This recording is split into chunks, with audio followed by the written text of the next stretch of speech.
السلام عليكم ورحمة الله، ازيكم عاملين ايه؟ اتمنى تكونوا بخير. معاكم مصطفى في مطبخ نور عمري، وان شاء الله هعمل معاكم البابريكا ومعجون الفلفل الاحمر. وده مش الطريقة عشان مش تستغربوا، ده معجون فلفل بنستخدمه في الطبخات والمحاشي وكده، مش هريسة شطة، عشان تبقى الفيديو واضح من اوله.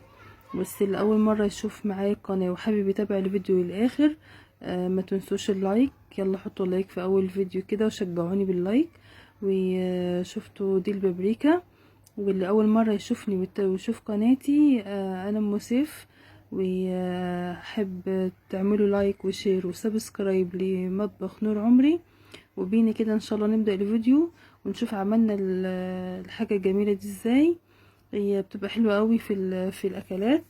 معايا كده كمية الفلفل اللي معايا كلها، وفرصة ان هو موجود متوفر في السوق.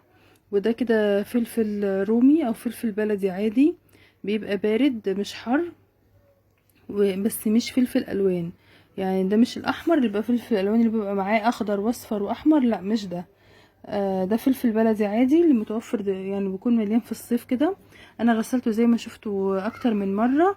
بعد كده بنشره على سطح يكون جاف، على حاجة تكون قطن كده، وابدأ انشفها بفوطة كويسة علشان اتخلص من اي مية فيه.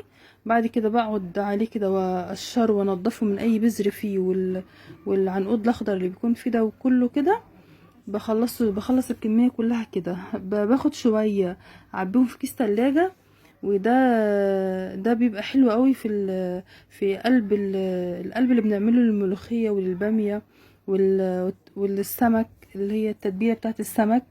فباخدهم كده احطهم في الفريزر، بيكونوا جاهزين معايا في اي وقت اسحب منهم وافرم على طول في الكبة.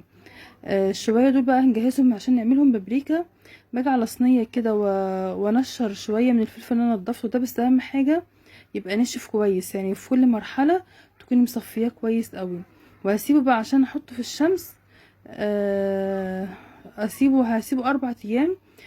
بحطه الصبح وبعد كده بشيله اخر النهار. المفروض الندى ما ينزلش عليه لحد لما ينشف معايا، وهنشوف في اخر الفيديو كان شكله عامل ازاي.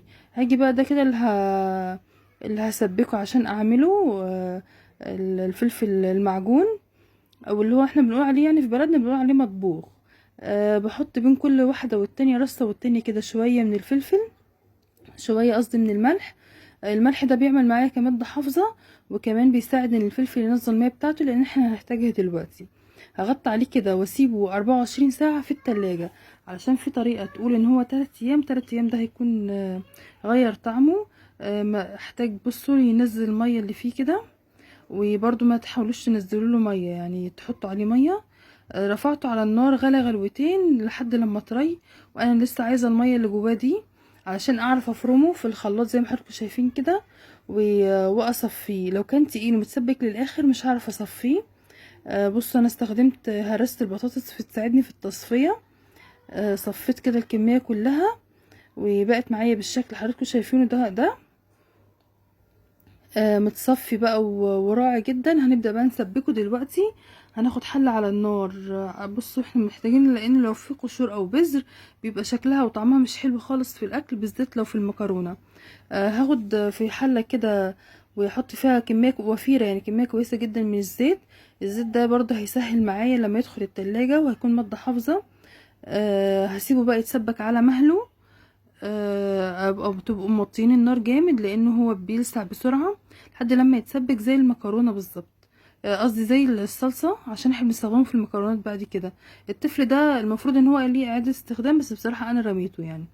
اسيبه بقى يغلي مع نفسه كده لحد لما يتسبك تماما، زي ما حضراتكم شايفين المنظر ده كده، ويتقل معايا بالشكل ده كده. وهبدأ اعبيه في برطمانات. قلنا الملح هيكون مادة حافظة. ونملى البرطمانات كده تلتين، يعني مش نملاه للاخر، نسيب التلت الاخير عشان احنا هنكمل التلت ده زيت.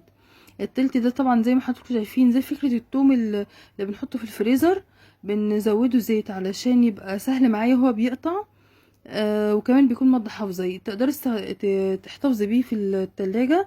بس للأمانة أنا بحتفظ بيه على طول، يعني بقالي حوالي 5 سنين بعمله. بحتفظ بيه في الفريزر.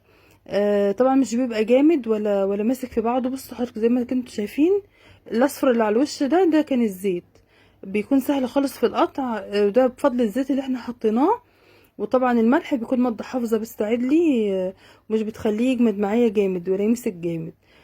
بستخدمه على طول ده كده بعد ما اتجمد بقاله 3 ايام.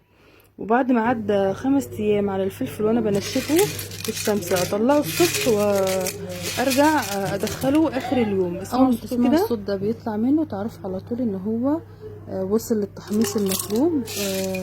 باخده كده على المطحنة وابدأ افرمه، وافرمه في المطحنة زي ما حضرتك شايفين. بين كل مرة بعد ما افرمه هبطه كده بضيفله شوية ملح وكده عشان الملح ده يكون مادة حافظة معايا. وفكرة تانية بقى، لو عايزة تغمقيه في اللون شوية بتضيفيله شوية زيت، بس انصحك مش تعملي الكمية كلها اللي هتعمليها، شوية بشوية. ونبدأ نبسته بالشكل ده كده. المفروض تفركيه بايديكي، بس بصراحة انا عملته بالشوكة عشان بيغير لون الايد يعني. شوية بشوية كده على قد الاحتياج، علشان ده بيأثر على عمره. كده الفيديو معايا خلص، اتمنى تكونوا استفدتوا منه. فرصة الحقوا اعملوه، بصراحة بيقضي السنة كلها وبيبقى تحفة وجميل. اتمنى تكونوا استفدتوا من الفيديو. ما تنسوش اللايك للفيديو عشان بيساعد الفيديو على الانتشار، وشير ولايك وسبسكرايب لمطبخ نور عمري. اتمنى تكونوا استفدتوا من الفيديو. السلام عليكم ورحمة الله.